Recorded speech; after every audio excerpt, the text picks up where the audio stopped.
Top quality और consistent performance के लिए सिर्फ सिल्वर पंप नाम याद रखना। ಇನ್ನು ಭಾರತದಲ್ಲಿ ಮುಂಗಾರು ಮಳೆ ಅಬ್ಬರದಿಂದ ಆಘಾತಗಳ ಮೇಲೆ ಆಘಾತ ಆಗ್ತಿದೆ. ಅದರಲ್ಲೂ ಈಶಾನ್ಯ ರಾಜ್ಯಗಳಲ್ಲಿ ಮಳೆ ಪ್ರವಾಹಕ್ಕೆ 32 ಜನ ಬಲಿಯಾಗಿದ್ದಾರೆ.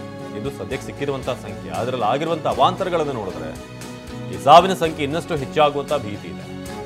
ಪ್ರವಾಹಕ್ಕೆ ಊರೇ ಮುಳುಗ್ತಾ ಇದೆ. ಮನೆಗಳು ಕೊಚ್ಚಿ ಹೋಗ್ತಾ ಇವೆ. ರಾಜಧಾನಿ ದೆಹಲಿಯಲ್ಲಿ ಬಿರುಗಾಳಿ ಸಹಿತ ಮಳೆ ಅಬ್ಬರ ಜೋರಾಗಿದೆ. ದೆಹಲಿ ಏರ್ಪೋರ್ಟ್ನಲ್ಲಿ ವಿಮಾನ ಲ್ಯಾಂಡಿಂಗ್ಗೆ ಈಗ ಪರದಾಡಬೇಕಾದಂತಹ ಪರಿಸ್ಥಿತಿ. ರಾಯ್ಪುರದಿಂದ ದೆಹಲಿಗೆ ಆಗಮಿಸಿದ್ದಂಥ ಇಂಡಿಗೋ ವಿಮಾನ ಹಲವು ಸಲ ಆಕಾಶದಲ್ಲಿ ಸುತ್ತು ಹಾಕಿ ನಂತರ ಹೇಗೆ ಲ್ಯಾಂಡ್ ಮಾಡೋದು ಅನ್ನೋದೇ ದೊಡ್ಡ ಸಮಸ್ಯೆ ಆಯಿತು. ಸೊ ಈಶಾನ್ಯ ರಾಜ್ಯಗಳಲ್ಲಿ ಮಳೆ ಯಾವ ಮಟ್ಟಿಗಿದೆ ಅಂತ ಕಳೆದ ಹಲವಾರು ದಿನಗಳಿಂದ ನಾವು ನೋಡ್ತಾ ಇದ್ದೀವಿ. ಅದರಲ್ಲೂ ಈ ತೀಸ್ತಾ ನದಿ, ಈ ಸಿಕ್ಕಿಂ ಭಾಗದಲ್ಲಿ, ಅರುಣಾಚಲ್ ಪ್ರದೇಶ, ಅಸ್ಸಾಂ, ಅಸ್ಸಾಂನ ಗುವಾಹಟಿಯಲ್ಲಿ ಎಲ್ಲ ಕಡೆ ಕೂಡ, ಮೇಘಾಲಯ, ಮಣಿಪುರ, ಪ್ರತಿಯೊಂದು ಕಡೆ ಕೂಡ ಸಮಸ್ಯೆಗಳಾಗ್ತಾ ಇದೆ.